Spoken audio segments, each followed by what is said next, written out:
To teacher plus.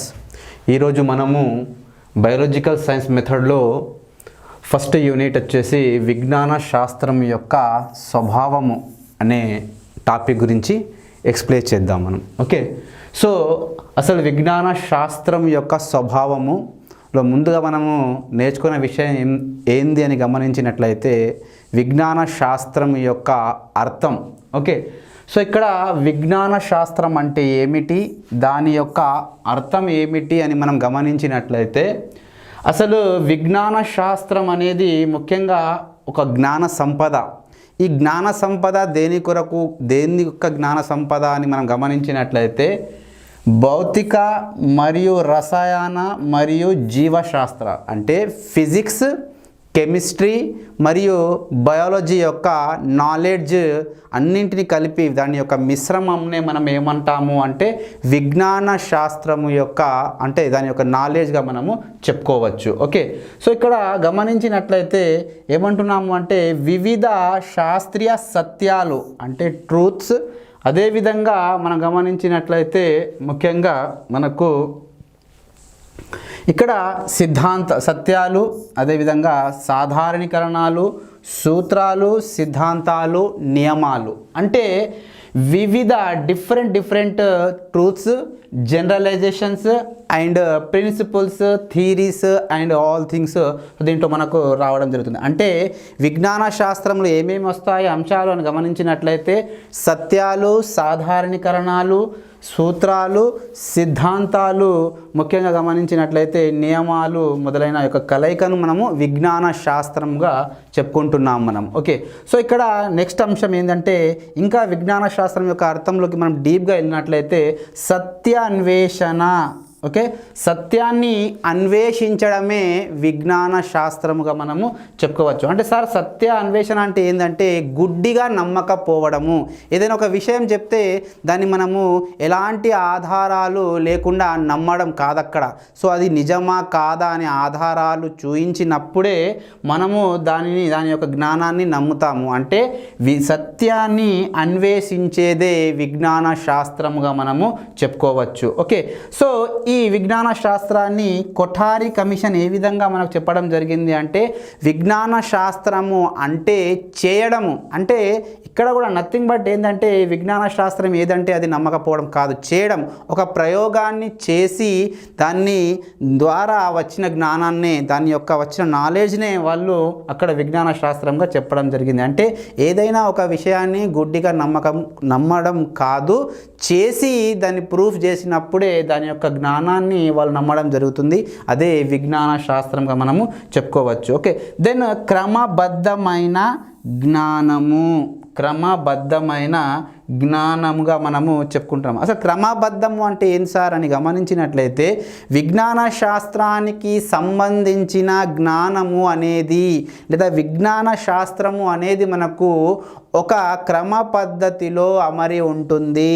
ఏదో ఒకటి అంటే ఒక క్రమ పద్ధతి లేకుండా కాకుండా ఒక క్రమమైన అంటే ఇది ఒక క్రమ పద్ధతిలో వివిధ స్టెప్స్ అంటే వివిధ దశలలో అంటే ఏదైనా ఒక ప్రయోగం చేస్తున్నాం అనుకోండి, ఆ ప్రయోగాన్ని ఒక క్రమ పద్ధతిలో చేయడం జరుగుతుంది.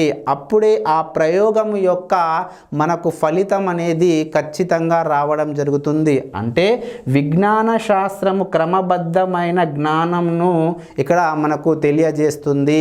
అంటే ఏదైనా ఒక విషయాన్ని అది ఒక పద్ధతిలో మనకు వివరించడము జరుగుతుంది. ఓకే, సో నెక్స్ట్ మనం గమనించినట్లయితే ఇక్కడ సైన్స్ అనగా ప్రక్రియ మరియు ఉత్పత్తి. అసలు విజ్ఞాన శాస్త్రాన్ని మనము మ్యాథమెటిక్స్ గణిత ప్రక్రియలో చూసినట్లయితే దాన్ని ఏమంటాము అంటే ప్రక్రియ మరియు అక్కడ ఉత్పత్తి అంటున్నాము. సైన్స్ ఈజ్ ఈక్వల్ టు మనం గమనించినట్లయితే ప్రాసెస్ అండ్ ప్రొడక్ట్. అంటే ఈ ప్రక్రియ మరియు ఉత్పత్తి ఈ రెండింటి యొక్క మిశ్రమాన్నే కలయికనే మనం ఏమంటున్నాము అని గమనించినట్లయితే ఈ విజ్ఞాన శాస్త్రము లేదా సైన్స్ అని చెప్పడం జరుగుతుంది. అంటే ఈ విజ్ఞాన శాస్త్రంలో రెండు విషయాలు కీలక అంశాలు. ఒకటి ప్రక్రియ, రెండవది వచ్చేసి మనకు ఉత్పత్తి అని చెప్పడం జరుగుతుంది. సార్ మన ప్రక్రియ ఉత్పత్తి అంటే ఏమిటి అని మనము తెలుసుకున్నట్లయితే ఏదైనా ఒక రీసెర్చ్ లేదా ఏదైనా ఒక ఎక్స్పెరిమెంట్ చేసేటప్పుడు మనము దాని యొక్క ప్రొడక్ట్ రావాలంటే మనం ఏం చేయాలా, ఒక ప్రక్రియలో ఫాలో అవ్వాలా. ఫర్ ఎగ్జాంపుల్ కిరణజన్య సంయోగ క్రియ. కిరణజన్య సంయోగ క్రియలో ఒక ప్రొడక్ట్, ఒక ఉత్పత్తి ఏర్పడుతుంది. ఏంది అని గమనించినట్లయితే మనకు గ్లూకోజ్ మరియు ఆక్సిజన్. సో ఈ విధంగా గ్లూకోజ్ ఆక్సిజన్ ఏర్పడడం దానికి కారణం అసలు ఎలా ఏర్పడుతుంది అనేది మనకు ఎలా ఏర్పడుతుంది అంటే ఒక ప్రాసెస్ని ఫాలో కావడం వల్ల, ఒక ప్రక్రియను ఫాలో కావడం వల్ల మనకు ఇక్కడ ఈ సైన్స్ ద్వారా మనకు అంటే అందుకోసం ఏమంటున్నాము అంటే సైన్స్ మీన్స్ ప్రక్రియ మరియు లేదా ప్రక్రియ మరియు ఉత్పత్తి అంటున్నాము. అదే రకంగా గమనించినట్లయితే ఇక్కడ సైన్స్ విజ్ఞాన శాస్త్రము ముఖ్యంగా గమనించినట్లయితే జ్ఞానము, పద్ధతులు, మెథడ్స్ మరియు నాలెడ్జ్ గురించి ఎక్స్ప్లెయిన్ చేస్తుంది. అంటే సార్ మెథడ్స్ ఏంటంటే మనం ఒక ప్రయోగం చేసేటప్పుడు అనేక పద్ధతులను మనము పాటిస్తాము. ఓకే, సో డిఫరెంట్ మెథడ్స్ మనము డిఫరెంట్ ప్రాక్టికల్స్ చేయడానికి ప్రయోగాలు చేసేటప్పుడు ఉపయోగిస్తుంటాము. ఓకే, దెన్ ముఖ్యమైన అంశం వ్యవస్థీకరించబడిన జ్ఞానము. అంటే ఆర్గనైజ్డ్ నాలెడ్జ్ అంటే వ్యవస్థీకరించడం అంటే ఏంది అంటే ఈ విజ్ఞాన శాస్త్రానికి సంబంధించిన ఏదైనా విషయము, అది ప్రిన్సిపుల్ కావచ్చు, అది థియరీ కావచ్చు, అది ఏదైనా నియమం కావచ్చు, అది ఒక సూత్రం కావచ్చు, అది ఏదైనా కావచ్చు, వాటిని ఒక క్రమ పద్ధతిలో మనము ఆర్గనైజ్ చేస్తాము, వ్యవస్థీకరిస్తాము. అంటే అటు ఇటు అంటే ఒక పద్ధతి ప్రకారం ఫాలో కావడం జరుగుతుంది. అది మనకు వ్యవస్థీకరించబడిన జ్ఞానంగా మనం చెప్పుకోవచ్చు. నెక్స్ట్ జీవన విధానమే విజ్ఞాన శాస్త్రం. సార్ జీవన విధానం అంటే వ్యక్తి జీవించే విధానము, వే ఆఫ్ లైఫ్ లేదా వే టు లైఫ్ అనేది మనకు సైన్స్ లేదా విజ్ఞాన శాస్త్రంగా మనము చెప్పుకోవచ్చు. ఓకే సార్, ఇదంతా మనం తీసుకున్నట్లయితే కామన్ అంటే అసలు విజ్ఞాన శాస్త్రం యొక్క అర్థం మనము గమనించుకున్నాము. అంటే విజ్ఞాన శాస్త్రంలో ఏ అంశాలు వస్తాయి, దాని యొక్క లక్షణాలను మనము తెలుసుకున్నాము. సో ఇప్పుడు అసలు విజ్ఞాన శాస్త్రము అంటే ఈ విజ్ఞాన శాస్త్రము ఆంగ్ల పదము సైన్స్ అనే ఆంగ్ల పదము లాటిన్ పదాలైన ముఖ్యంగా మనకు ఈ లాటిన్ పదాలైన సైన్షియా మరియు సిరే. సో ఈ సైన్షియా మరియు ఈ సిరే అనే రెండు లాటిన్ పదాల నుండి ఉద్భవించడం జరిగింది. అంటే సైన్స్ అనే లేదా విజ్ఞాన శాస్త్రం లేదా సైన్స్ అనే ఆంగ్ల పదము మనకు లాటిన్ పదాలైన సైన్షియా అదేవిధంగా సిరే అనే రెండు పదాల నుండి ఉద్భవించడం జరిగింది. సార్ మళ్ళీ ఇక్కడ సైన్షియా ఫర్ ఎగ్జాంపుల్ మనకు సైన్షియా అని గమనించినట్లయితే ముఖ్యంగా మనకు ఇక్కడ ఏమవుతుంది అని గమనించినట్లయితే మనకు ముఖ్యంగా విషయం తీసుకుంటే సైన్షియా. సో ఇక్కడ సైన్షియా యొక్క అర్థం ఏంది అని గమనించినట్లయితే జ్ఞానము. సైన్షియా యొక్క అర్థం ఏంది అంటే జ్ఞానము. అదేవిధంగా సిరే, ఈ సిరే యొక్క అర్థం ఏంది అంటే తెలుసుకోవడము. అంటే విజ్ఞాన శాస్త్రానికి సంబంధించిన జ్ఞానాన్ని తెలుసుకోవడమే విజ్ఞాన శాస్త్రం లేదా సైన్స్గా మనం చెప్పుకోవచ్చు. సరే ఏ జ్ఞానము అంటే విజ్ఞాన శాస్త్రానికి సంబంధించిన జ్ఞానాన్ని మనం ఏమనొచ్చు అంటే ఇక్కడ మనకు అంటే ఏ నాలెడ్జ్ తెలుసుకోవడం అంటున్నాం. ఏం తెలుసుకోవడము అంటే జ్ఞానం. దేని గురించి అంటే సైన్స్. సో సైన్స్ అంటున్నాము. ఓకే, నెక్స్ట్ సైన్స్లో ఉపయోగించే నైపుణ్యాలు. అంటే ఈ విజ్ఞాన శాస్త్రం మనం ఆల్రెడీ చెప్పుకున్నాము. ఏమని చెప్పుకున్నాము అంటే ఇది ఒక క్రమబద్ధమైన సిస్టమేటిక్ ఆర్డర్లో ఉంటుంది. అదే రకంగా ఇది ఒక ఆర్గనైజేషన్ అంటే ఒక ఆర్గనైజ్డ్ నాలెడ్జ్ అంటున్నాము. అంటే ఇక్కడ ఏదైనా ఒక ప్రయోగం చేస్తున్నప్పుడు అనేక మనము పద్ధతులను ఉపయోగిస్తుంటాము, అంటే నైపుణ్యాలను ఉపయోగిస్తాము. కాబట్టి విజ్ఞాన శాస్త్రములో ఉపయోగించే ఈ నైపుణ్యాలను మనం ఏమంటాము అంటే ప్రక్రియ నైపుణ్యాలు అని చెప్పడం జరుగుతుంది. ఏమంటున్నాము? ప్రక్రియ నైపుణ్యాలు అంటే ఏదైతే విజ్ఞాన శాస్త్రంలో మనం ప్రయోగాలు చేయడానికి ఉపయోగించే నైపుణ్యాలను ప్రక్రియ నైపుణ్యాలు అంటున్నాము. మళ్ళీ ఆ ప్రక్రియ నైపుణ్యాలు మన చాలా రకాలుగా ఉండడం జరుగుతుంది. ఫర్ ఎగ్జాంపుల్ మనం గమనించినట్లయితే పరిశీలన చేయడము. సో పరిశీలన చేయడం అని గమనించినట్లయితే అబ్జర్వేషన్. సెకండ్ వన్ ప్రశ్నించడము, పరికల్పన చేయడము. ఓకే, సో పరిశీలించడము అంటే సమాజాన్ని లేకపోతే మన చుట్టుపక్కల ఉన్న పరిసరాలను అబ్జర్వ్ చేయడము. అది ఒక రకమైన నైపుణ్యం, పరిశీలన నైపుణ్యం. సో నెక్స్ట్ దాన్ని అబ్జర్వేషన్ స్కిల్ అంటున్నాం మనం. ప్రశ్నించడం, క్వశ్చనింగ్. సో ఏదైనా ఒక విషయం గురించి ప్రశ్నించి దానికి సంబంధించిన ఇన్ఫర్మేషన్ని, దానికి సంబంధించిన సమాచారాన్ని పిల్లలు సేకరించడము. ఓకే, దెన్ పరికల్పన చేయడము. ఇది చాలా చాలా ఇంపార్టెంట్. పరికల్పన చేయడము. పరికల్పన చేయడము అంటే ముఖ్యంగా ఊహించడము. దీన్ని ఇంగ్లీష్లో మనం ఏమంటాము అంటే హైపోథీసిస్ అంటాము. సో హైపోథీసిస్ అని మనం గమనించినట్లయితే ముఖ్యంగా వాట్ ఈజ్ హైపోథీసిస్? పరికల్పన అంటే ఏంటి అంటే ఊహించడము. It is a guess, it may be wrong or right అనొచ్చు మనం. ఎప్పుడు తెలుస్తుంది అంటే ఇది ఒక రకమైన ఊహ. అంటే ఏదైనా ఒక విషయం గురించి మనం ఊహించడము. ఫర్ ఎగ్జాంపుల్ మనం ఆకాశంలో మబ్బును, మేఘాలను చూసినప్పుడు మనము పరికల్పన చేస్తాము. ఏమని? వర్షము రావచ్చు. అంటే ఇక్కడ నీ యొక్క పరికల్పన అనేది కరెక్ట్ కావచ్చు, లేదంటే కొన్నిసార్లు అది కరెక్ట్ కాకపోవచ్చు. అంటే సరైనది కావచ్చు, సరి కాకపోవచ్చు. సో ఎలా తెలుస్తుంది అంటే ఆఫ్టర్ ఎక్స్పెరిమెంట్. అంటే వర్షం వస్తుంది అనేది ఒక పూర్వ జ్ఞానం లేదా ఒక అనుభవం ద్వారా మనం చెప్పడం జరిగింది. మబ్బులలో ఆకాశంలో మేఘాలు రాగానే అరే వర్షం రావచ్చు, కానీ వర్షం రావచ్చు, రాకపోవచ్చు. కాబట్టి హైపోథీసిస్ అనేది కరెక్ట్ కావచ్చు, కరెక్ట్ కాకపోవచ్చు అని మనం చెప్పుకుంటున్నాము. నెక్స్ట్ ప్రయోగం చేయడము. సో ఇక్కడ ప్రయోగం చేయడం అనేది అంటే మనం ఏదైనా ఒకటి ఊహించుకున్నాము, దాని గురించి మనం ప్రయోగం చేస్తామన్నమాట. అంటే ప్రయోగం చేయడం. నెక్స్ట్ అది కరెక్టా కాదా అని ఎలా తెలుసుకుంటాము అంటే నువ్వు ఊహించినది కరెక్టా ఆర్ కరెక్ట్ కాదా అని ఎలా తెలవాలా? సో మనం ప్రయోగం చేయడం వల్ల మనకు జరుగుతుంది. అంటే ఫర్ ఎగ్జాంపుల్ మనకు కిరణజన్య సంయోగ క్రియలో మన గ్లూకోజ్ ఏర్పడుతుంది, ఆక్సిజన్ ఏర్పడుతుంది అని అనుకున్నాము. ఇక్కడ అనుకున్నాము, పరికల్పన చేసుకున్నాము, అది కరెక్టా కాదా అంటే నేను ఎలా తెలవాలా? చూస్తే. సో ప్రయోగం చేయడం వల్ల, ప్రయోగం ద్వారా మనకి ఏం తెలుస్తుంది అంటే మనం ఊహించిన, మనం చేసుకున్న పరికల్పన అనేది సరి అయినదా కాదా అనేది దాన్ని బేస్ చేసుకొని మనము చెప్పగలుగుతున్నాం. నెక్స్ట్ నిర్ధారించుకో. అంటే నీ యొక్క రిజల్ట్ ప్రయోగం చేయడం వల్ల వచ్చిన ఫలితాన్ని మనము 1-2 సార్లు రిపీట్ చేసి అంటే 1-2 సార్లు చేయడం వల్ల ఏమవుతుంది అంటే దానివల్ల మనకు అసలు అది కరెక్టేనా కాదా అనేది మనం నిర్ధారించుకోవడము జరుగుతుంది. వర్గీకరించడం. సో ఇక్కడ వర్గీకరించడము అనేది మనం గమనించినట్లయితే నువ్వు ఏదైతే అంశాన్ని తీసుకున్నావో దానికి సంబంధించిన ఇన్ఫర్మేషన్ని మనము ప్రయోగం చేసి నిర్ధారించుకొని మనం వర్గీకరించడం జరుగుతుంది. క్లాసిఫికేషన్ అంటాము. ఓకే, దెన్ నమూనాలు తయారు చేయడం.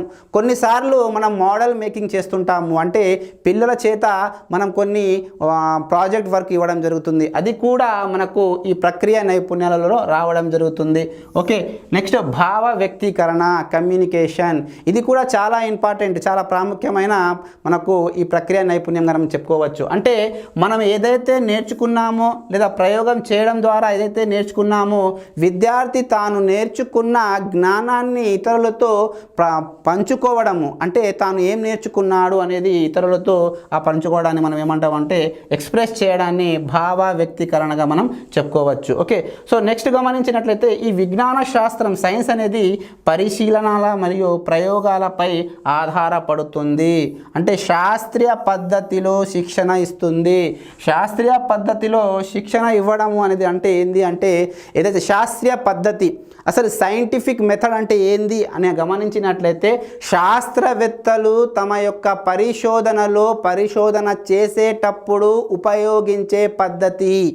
అంటే శాస్త్రవేత్తలు ఒక సీక్వెన్స్లో ఒక క్రమ పద్ధతిలో వారు తమ యొక్క పరిశోధనను చేయడం జరుగుతుంది. అంటే ఫస్ట్ ఏం చేయాలా, అంటే నెక్స్ట్ ఏం చేయాలా, దాని తర్వాత ఇంకేం చేయాలా, అంటే ఫర్ ఎగ్జాంపుల్ ఇక్కడ ఒక ప్రయోగం చేస్తున్నప్పుడు ఆ ప్రయోగాన్ని ఫస్ట్ ఐడెంటిఫై చేయడము, దానికి సంబంధించి క్వశ్చనింగ్ చేసుకోవడము, దానికి సంబంధించిన పరికరాలు ఏమేమి అవసరమో వాటిని సమకూర్చుకోవడము, తర్వాత ప్రయోగాన్ని చేయడము, ప్రయోగం చేసిన తర్వాత వచ్చిన రిజల్ట్ని వాళ్ళు వ్యవస్థీకరించుకోవడము, ఈ విధంగా రిపోర్టు తయారు చేయడం. అంటే శాస్త్రీయ పద్ధతిలో శిక్షణ ఇస్తుంది. అంటే విజ్ఞాన శాస్త్రము చదివే విద్యార్థి ఎప్పుడు కూడా ఒక క్రమ పద్ధతిలో తాను విజ్ఞాన శాస్త్రంలో ప్రయోగాలు చేయడం జరుగుతుంది.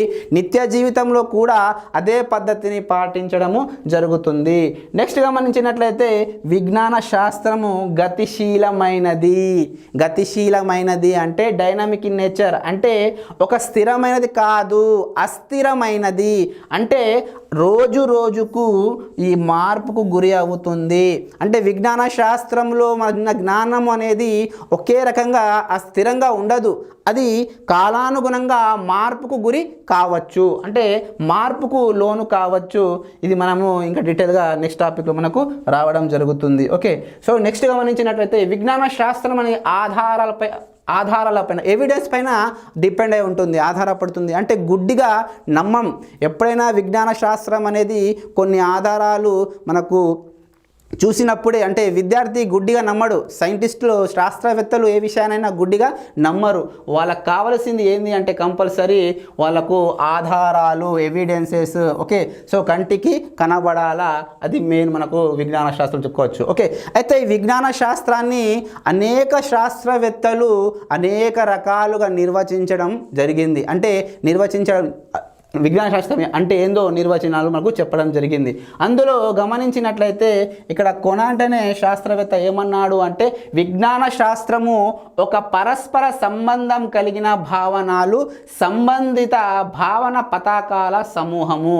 అది ముఖ్యంగా ప్రయోగాలు, పరిశీలనల ఫలితంగా అభివృద్ధి చెందుతుంది. అంటే ఇతని ప్రకారం ఏంది అంటే విజ్ఞాన శాస్త్రం అనేది పరస్పర సంబంధము, అంటే ఒకే వ్యక్తి వల్ల కాదు, ఇతరు అంటే పరస్పర సంబంధాల వల్ల.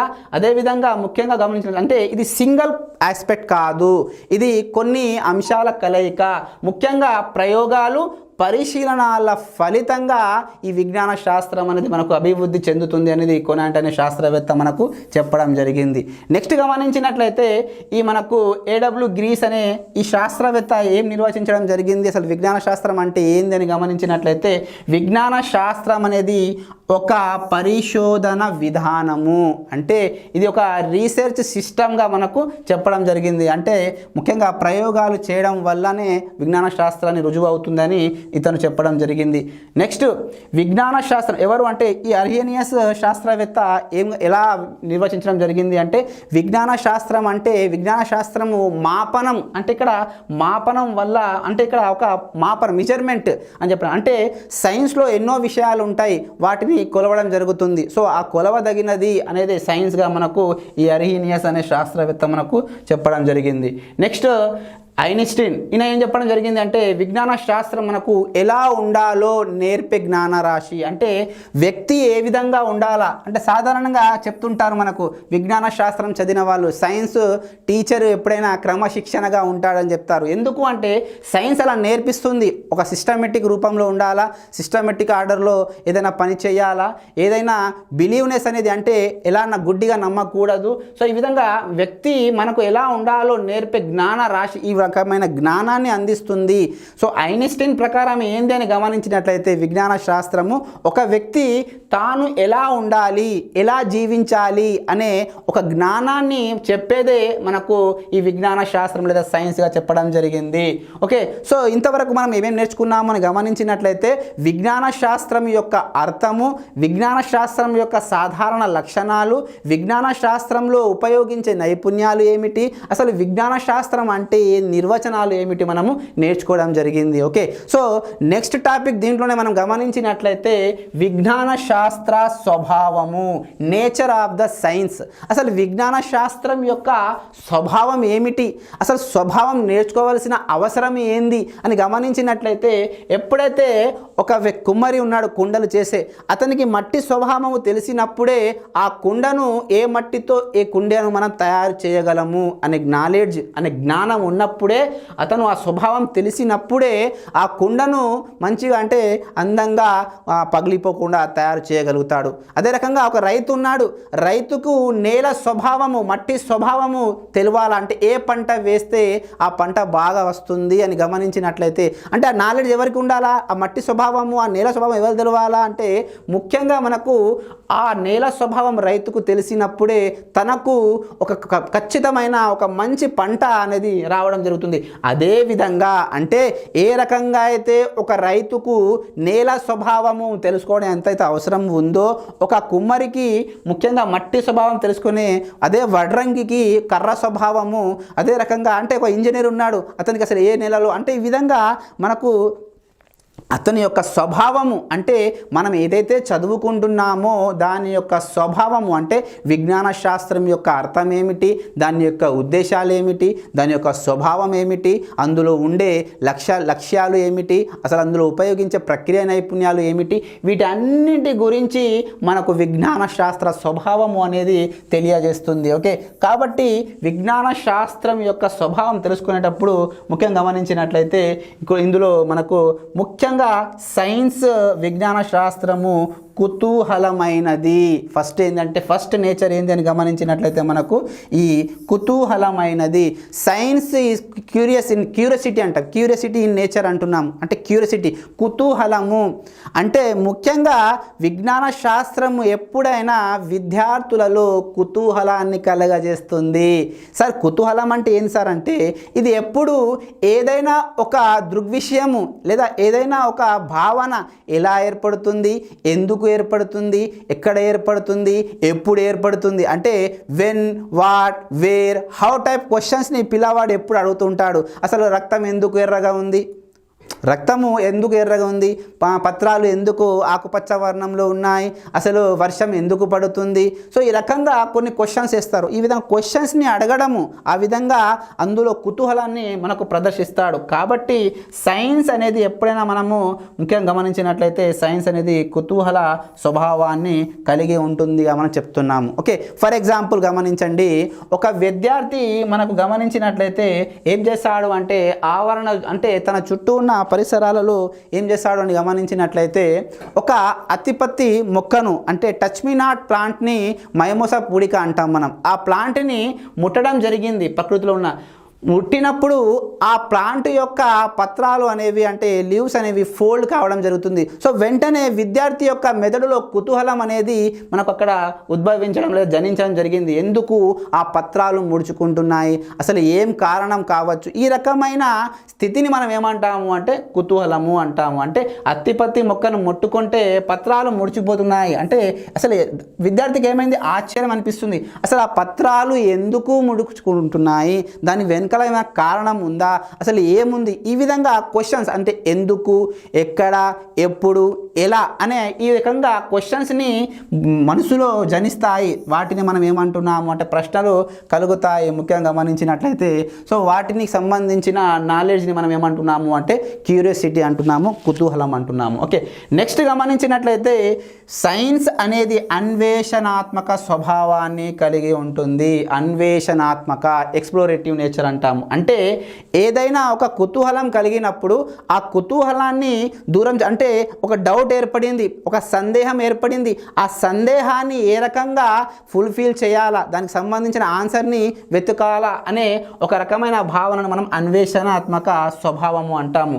ఇక్కడ గమనించినట్లయితే ఒక విషయాన్ని గమనించినట్లయితే ముఖ్యంగా మనకు ఎవరు అంటే లూయి ప్యాస్చర్, అదేవిధంగా ఆంటోనీ వాన్ ల్యూవెన్హాక్ కావచ్చు, వీళ్ళందరూ తమలో కుతూహలాన్ని ఏర్పడడం వల్ల అంటే ఇక్కడ ముఖ్యంగా గమనించినట్లయితే ఆంటోనీ వాన్ ల్యూవెన్హాక్ ఈ ఆంటోనీ వాన్ లివెన్హా గమనించినట్లయితే ఇతను ఒక బట్టల వ్యాపారి అయినప్పటికీ తనలో ఏర్పడిన కుతూహలాన్ని బేస్ చేసుకొని తను ఏం చేస్తాడు అంటే రకరకాల అంటే తన చుట్టూ ఉన్న మురికి నీటిలో ఉండే ఈ కొన్ని సూక్ష్మజీవులను కనిపెట్టడం జరిగింది. ఈ సూక్ష్మజీవులను కనిపెట్టడంతో పాటు మైక్రోస్కోప్ని కనిపెట్టడం జరిగింది. సో ఈ విధంగా వ్యక్తిలో కుతూహలం ఏర్పడినప్పుడు అది అన్వేషణ చేయడానికి దారి తీస్తుంది. కాబట్టి విజ్ఞాన శాస్త్రము అనేది ముఖ్యంగా గమనించినట్లయితే అన్వేషణాత్మక స్వభావాన్ని కలిగి ఉంటుందిగా మనము చెప్పుకోవచ్చు. సార్ ఇంకా ఏంది సార్ అంటే గమనించినట్లయితే విజ్ఞాన శాస్త్రము మార్పుకు లోనయ్యే స్వభావం కలిగి ఉంటుంది. అంటే విజ్ఞాన శాస్త్రము మార్పుకు లోనవుతుంది అంటే రోజు రోజుకు కొత్త జ్ఞానము అనేది అంటే ఇక్కడ సైన్స్లోని సూత్రాలు కావచ్చు, లేదా విజ్ఞాన శాస్త్రంలోని సిద్ధాంతాలు కావచ్చు, విజ్ఞాన శాస్త్రంలోని నియమాలు కావచ్చు, ఇవి పూర్తిగా స్థిరమైనవి కావు. ఇవి రోజు రోజుకు మార్పు చెందుతాయి. ఎలా సార్ అని గమనించినట్లయితే మనకు టాలమీ అనే శాస్త్రవేత్త మొట్టమొదట తను ఏం చెప్పాడు అంటే జియోసెంట్రిక్ థియరీని అంటే భూకేంద్రక సిద్ధాంతము మనకు జియోసెంట్రిక్ థియరీని చెప్పడం జరిగింది. దీని ప్రకారం ఏంది సార్ భూకేంద్రక సిద్ధాంతము ప్రకారము గ్రహాలు అన్నీ భూమి చుట్టూ ఇది ఎర్త్ అని గమనించినట్లయితే ముఖ్యంగా ఈ ఎర్త్ దీని యొక్క చుట్టూ మనకు ఏముంటాయంటే ప్లానెట్స్ అనేవి తిరుగుతాయి అని చెప్పడం జరిగింది. కానీ కొంత సమయానికి కొంతకాలం తర్వాత మనకు కోపర్నికస్ అనే శాస్త్రవేత్త ఎవరు అని గమనించినట్లయితే ఈ కోపర్నికస్ అనే శాస్త్రవేత్త ఏం చెప్పాడు అంటే నువ్వు చెప్పిన టాలమీ చెప్పిన భూకేంద్రక సిద్ధాంతం అనేది తప్పు, దీనికి సంబంధించిన నాలెడ్జ్ అనేది అస్థిరమైనది, అది ఖచ్చితంగా అది కాదు, అసలు యాక్చువల్గా జియోసెంట్రిక్ థియరీ కాదు, భూకేంద్రక సిద్ధాంతం కాదు, సూర్య కేంద్రక సిద్ధాంతము అని మనకు చెప్పడం జరిగింది. ఏం సార్ అని గమనించినట్లయితే ఇక్కడ మనకు సూర్య కేంద్రక సిద్ధాంతము హీలియోసెంట్రిక్ థియరీ అంటున్నాం మనం, heliocentric theory. So heliocentric theory ప్రకారం ఏంది అంటే ఇక్కడ మనకు సూర్యుడు ఉండడం జరుగుతుంది, వీటి చుట్టూ మనకు ప్లానెట్స్ అనేవి మనకు ఈ విధంగా ప్లానెట్స్ అనేవి మనకు తిరగడము జరుగుతుంది. ఓకే, సో ఈ విధంగా మనం గమనించినట్లయితే ఈ విధంగా అంటే మనం ఏం నేర్చుకున్నాము అంటే విజ్ఞాన శాస్త్రము మార్పుకు లోనయ్యే స్వభావం, డైనమిక్ ఇన్ నేచర్ అంటే స్థిరంగా ఉండదు. విజ్ఞాన శాస్త్రానికి సంబంధించిన జ్ఞానము ఎప్పటికీ స్థిరంగా ఉండదు, ఇది అస్థిరమైనది, ఇది డైనమిక్ నేచర్ అంటే మార్పుకు గురి అవుతుంది. ఉదాహరణ గమనించినట్లయితే మనం ఏం తీసుకున్నామంటే భూకేంద్రక సిద్ధాంతాన్ని ప్రతిపాదించిన టాలమీ యొక్క సిద్ధాంతం అనేది మనకు మార్పుకు గురి కావడం జరిగింది. ఏ రకంగా అంటే సూర్యకేంద్రక సిద్ధాంతము కోపర్నికస్ ఇక్కడ మనకు ఎక్స్ప్లెయిన్ చేయడం జరిగింది. కాబట్టి మార్పుకు గురి అయింది. ఫస్ట్ ఏమనుకున్నాము అంటే భూమి చుట్టూ అన్ని గ్రహాలు తిరుగుతాయి, అది భూకేంద్రక సిద్ధాంతం. కానీ అది కాదు, సూర్యుని చుట్టూ అనేక గ్రహాలు తిరుగుతాయి, అదే మనకు గమనించినట్లయితే దానికి సంబంధించిన దాన్ని మనం ఏమంటున్నాము అంటే సూర్యకేంద్రక సిద్ధాంతం కోపర్నికస్ మనకు చెప్పడం జరిగింది. ఓకే, నెక్స్ట్ గమనించినట్లయితే మనకు ముఖ్యంగా సైన్స్ అనేది సంచిత స్వభావము కలిగినది. సంచిత స్వభావం అంటే ముఖ్యంగా సంచిత అంటే ఇక్కడ ముఖ్యంగా కుమ్యులేటివ్ నేచర్ అంటాం. కుమ్యులేటివ్ అంటే సైన్స్ యొక్క అభివృద్ధి అనేది కేవలము ఒక రోజులోనే జరిగినది కాదు. అంటే ఈరోజు ఫర్ ఎగ్జాంపుల్ ఏదైనా ఒక సైన్స్కి సంబంధించిన విషయాన్ని మీరు తీసుకున్నట్లయితే, ఒక థియరీని తీసుకున్నట్లయితే, ఒక సిద్ధాంతాన్ని తీసుకున్నట్లయితే, ఒక నియమాన్ని తీసుకున్నట్లయితే, ఒక సూత్రాన్ని తీసుకున్నట్లయితే, ఆ సూత్రం కావచ్చు, ఆ నియమం కావచ్చు, ఆ థియరీ కావచ్చు, ఆ సిద్ధాంతం కావచ్చు కేవలం ఒక రోజులోనే వచ్చింది కాదు. దీని వెనుకల అంటే దానికంటే ముందు చాలా నాలెడ్జ్ జ్ఞానము ఉంటుంది సైన్స్కి సంబంధించింది. అవి గమనించినట్లయితే ముఖ్యంగా ఈ నియమాలు కావచ్చు, సిద్ధాంతాలు కావచ్చు, ఏదైనా కావచ్చు, కొన్ని వేల సంవత్సరాల నుంచి అభివృద్ధి చెందుతూ రోజు రోజుకు మార్పుకు గురి అవుతున్నాయి. అంటే సంచిత అంటే ఒకటేసారి సడన్గా వచ్చినది కాదు, ఇది దాని వెనకాల అంటే స్టెప్ బై స్టెప్. ఇంకా గమనించినట్లయితే ముఖ్యంగా మనకు ఏంటంటే గమనించినట్లయితే ఫర్ ఎగ్జాంపుల్ సంచిత స్వభావం కలిగింది అంటున్నాను. అంటే ఇప్పుడు ఒక అలెగ్జాండర్ ఫ్లేమింగ్ పెన్సిలిన్ని కనుక్కోవడం జరిగింది, యాంటీబయాటిక్.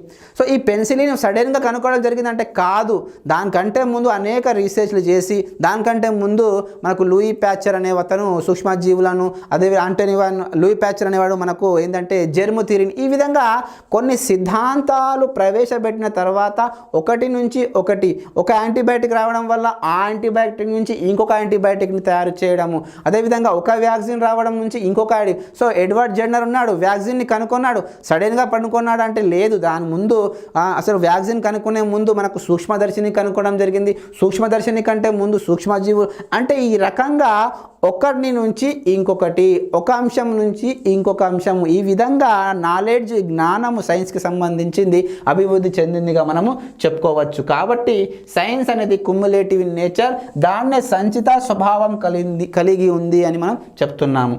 నెక్స్ట్ గమనించినట్లయితే అంటే ఇక్కడ సైన్స్లోని పాత జ్ఞానానికి కొత్త పరిజ్ఞానాన్ని చేర్చడం వల్ల ప్రోగవుతూ నిరంతరంగా అభివృద్ధి జరుగుతూనే ఉంటుంది. అంటే విజ్ఞాన శాస్త్రానికి సంబంధించిన నాలెడ్జ్ ఎప్పుడు కూడా పాత అంశాలకు కొనసాగుతూ కొత్త విషయాలు యాడ్ అవుతూ ఉంటాయి. అంటే ఒక అంశం కనుక్కున్న తర్వాత దాంట్లో ఉన్న నిజాన్ని అలా పెట్టేసి దాంట్లో ఉన్న అసలు నిజం లేని విషయాన్ని పక్కకు పెట్టి కొత్త విషయాన్ని అందులో యాడ్ చేస్తుంటాము, దాన్ని మనము చేర్చుతూ ఉంటాము. ఓకే, నెక్స్ట్ గమనించినట్లయితే ముఖ్యంగా గమనించినట్లయితే ఇక్కడ సైన్స్ అనేది ముఖ్యంగా గమనించినట్లయితే సైన్స్ సమస్యలను పరిష్కరించే స్వభావము కలిగి ఉంటుంది. ఏమంటున్నాము? సైన్స్ అనేది ఎప్పుడైనా సమస్యలను పరిష్కరించే స్వభావాన్ని కలిగి ఉంటుంది. సార్ అంటే ఏంది అని మీరు గమనించినట్లయితే ముఖ్యంగా మనం కొన్ని ఉదాహరణల ద్వారా చూద్దాం. ఓకే, అంటే ఈ సమాజంలో అనేక సమస్యలు ఏర్పడుతూ ఉంటాయి. సో మన శాస్త్రవేత్తలు ఏం చేస్తారు అంటే ఆ సమస్యలను ఏ విధంగా అధిగమించాలి, సమస్యను మనము సాల్వ్ చేయాలి అంటే పరిష్కరించాలి అని వాళ్ళు భవిష్యత్ తరాలకు అసలు ఇబ్బందులు కాకుండా ఉండడానికి అనేక రకాలుగా వాళ్ళు వర్క్ చేయడం జరుగుతుంది, పని చేయడం జరుగుతుంది. ఫర్ ఎగ్జాంపుల్ గమనించినట్లయితే మనకు ముఖ్యంగా ఎన్నో సమస్యల ద్వారా మన దేశంలో ముఖ్యంగా జనాభా పెరుగుదల, ఈ పాపులేషన్ రోజు రోజుకు పెరగడం వల్ల ఏమవుతుంది అని మనం గమనించినట్లయితే ముఖ్యంగా ఇక్కడ పెరగడం వల్ల ఏమవుతుంది అంటే ఈ జనాభా పెరగడం వల్ల అనేక సమస్యలు ఏర్పడతాయి. ఆహారపు కొరత ఏర్పడుతుంది ముఖ్యంగా. సో ఈ ఆహారపు కొరతను ఏర్పడడం అంటే దానిని ఏం చేయాలి, ఆ ఆహారపు కొరతను ఎలా అధిగమించాలి, ఎలా పరిష్కరించాలి అనే శాస్త్రవేత్తలు ఆలోచించి మనకు రోజులు అంటే అనేక చేసి ఏం చేయడం జరిగింది అంటే ముఖ్యంగా హరిత విప్లవము. సో ఇక్కడ హరిత విప్లవము లేదా గ్రీన్ రివాల్యూషన్ అంటాం మనం, దీన్నే గ్రీన్ రివాల్యూషన్ అంటున్నాము. అదేవిధంగా ఎల్లో రివాల్యూషన్ అంటున్నాము, అదేవిధంగా వైట్ రివాల్యూషన్ అని చెప్తున్నాము.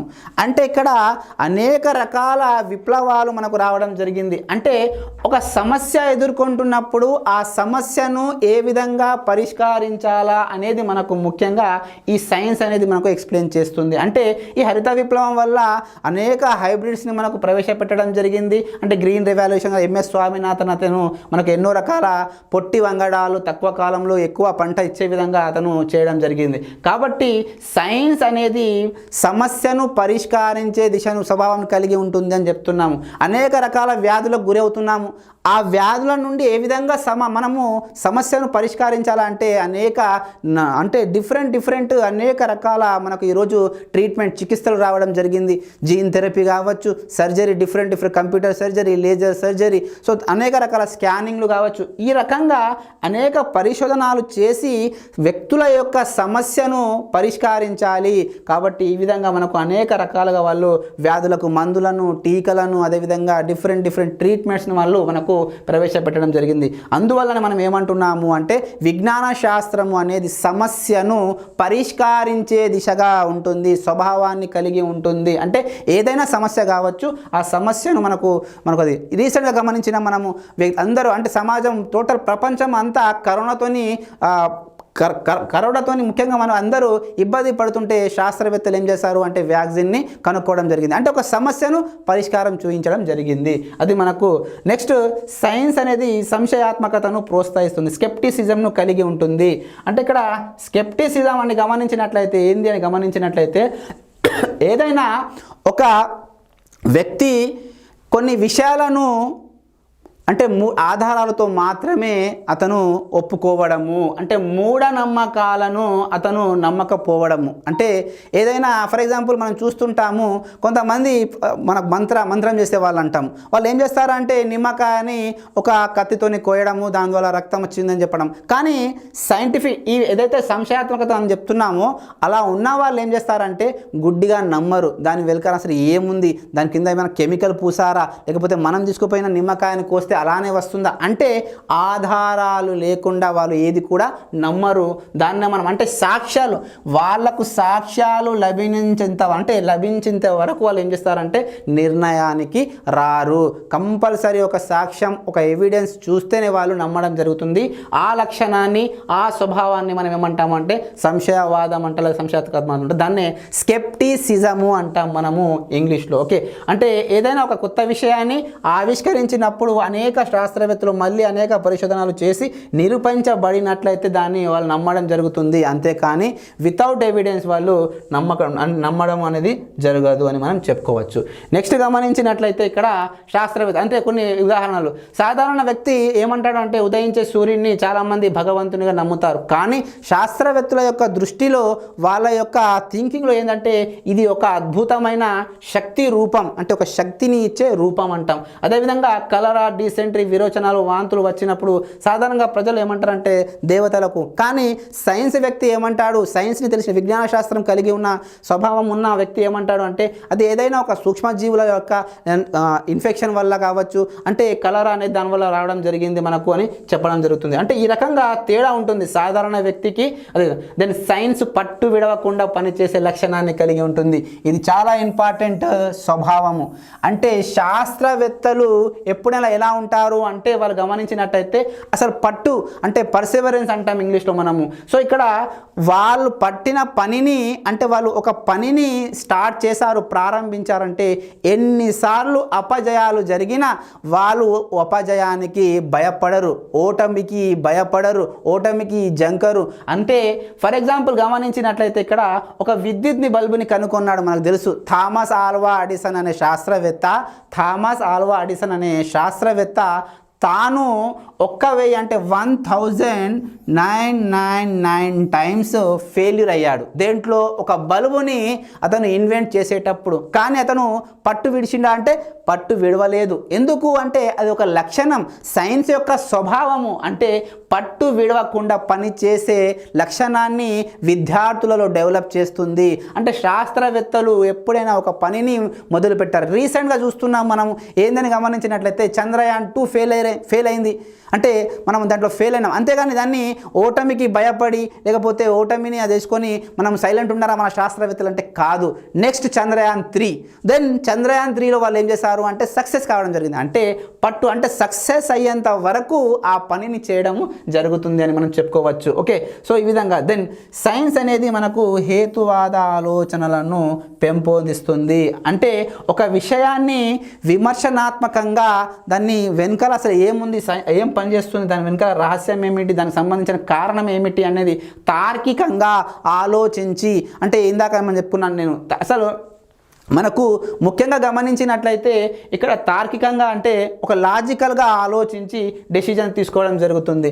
అదేవిధంగా అంటే ఒక విషయంపై ఇతరుల కోణం నుంచి వచ్చిన ఆలోచనలను కూడా అభినందించి అంటే నేను పట్టిన కుందేలికి 3 కాళ్ళు అనే ఆ తత్వం అనేది, ఆ లక్షణం అనేది ఉండదు. ఓహో నా సీనియర్ చెప్పారు, ఎక్స్పీరియన్స్ ఉన్న వాళ్ళు చెప్పారు అంటే దానిని కూడా ఆహ్వానించడం, దానిని కూడా పరిగణలోకి తీసుకోవడం, దాన్నే మనం ఏమంటాము అంటే హేతుబద్ధకంగా తార్కికంగా ఆలోచించడం, అంటే మూర్ఖగా వాదించడం కాదు. ఎవరైనా చెప్పినప్పుడు అది ఎంతవరకు కరెక్ట్, కొన్నిసార్లు ఎవిడెన్స్ చూపించినప్పుడు మనము ఇవి రెస్పెక్ట్ ద ఎవిడెన్స్ని రెస్పెక్ట్ చేయడమే మనకు హేతుబద్ధంగా తార్కికంగా ఆలోచించడం అని చెప్పడం జరుగుతుంది. నెక్స్ట్ గమనించినట్లయితే మనకు ముఖ్యంగా గమనించినట్లయితే for example mobile phone towers వల్ల విడుదల చేసే ఆ రేడియేషన్స్ వల్ల కొన్ని పక్షులు చనిపోతున్నాయి అంటున్నాం.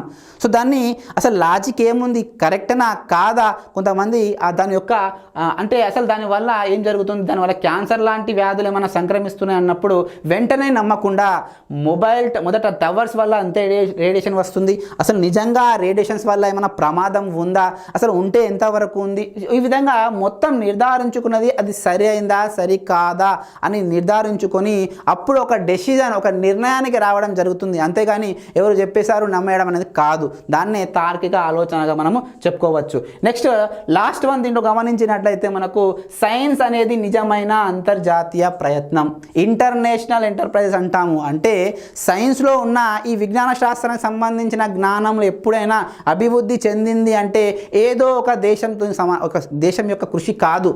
ఇది మొత్తము ప్రపంచంలో ఉన్న అన్ని దేశాల యొక్క ప్రయత్నమే ఈ విజ్ఞాన శాస్త్రం యొక్క అభివృద్ధి అని మనం చెప్పుకోవచ్చు. అనే రీసెంట్గా అంటే ఏదైనా ఒక విజ్ఞాన శాస్త్రం సంబంధించిన జ్ఞానం కావచ్చు, ఏదైనా కనుక్కుంటున్నాము అంటే అందులో అనేక దేశాల శాస్త్రవేత్తలు అనేవాళ్ళు మనకు ముఖ్యంగా వాళ్ళు ఏం చేస్తారు అంటే వాళ్ళు ముఖ్యంగా గమనించినట్లయితే అందులో వాళ్ళ యొక్క కృషిని వాళ్ళ యొక్క ఒపీనియన్స్ని పాలు పంచుకుంటారు. ముఖ్యంగా గమనించినట్లయితే ఇక్కడ ముఖ్యంగా ఈ సైన్స్ యొక్క అభివృద్ధిలో అంటే ఇతర శాస్త్రవేత్తల యొక్క ఒపీనియన్స్ వాళ్ళ యొక్క ఎక్స్పీరియన్స్ని పంచుకోవడం జరుగుతుంది. సో ఈ రకంగా సైన్స్ అనేది నిజమైన అంతర్జాతీయ ప్రయత్నం. ఏదైనా ఒక సమస్య వచ్చినప్పుడు కూడా ఒకే దేశం ఇంకొక దేశం వాళ్ళకి ఏమైనా దానికి సంబంధించిన జ్ఞానాన్ని తెలుసుకోవడము, వాళ్ళ సహాయం తీసుకోవడం. అంతేగాని మన దేశం ఫర్ ఎగ్జాంపుల్ చంద్రయాన్ ఉంది, చంద్రయాన్ 1, 2, 3 ఉంది, దాంట్లో మనం రష్యా యొక్క సహకారం తీసుకోవడం జరిగింది. అంటే ఈ రకంగా ఒక దేశం ఇంకొక దేశం అనేది ఈ సైన్స్ డెవలప్మెంట్లో మనకు ఏం చేస్తారంటే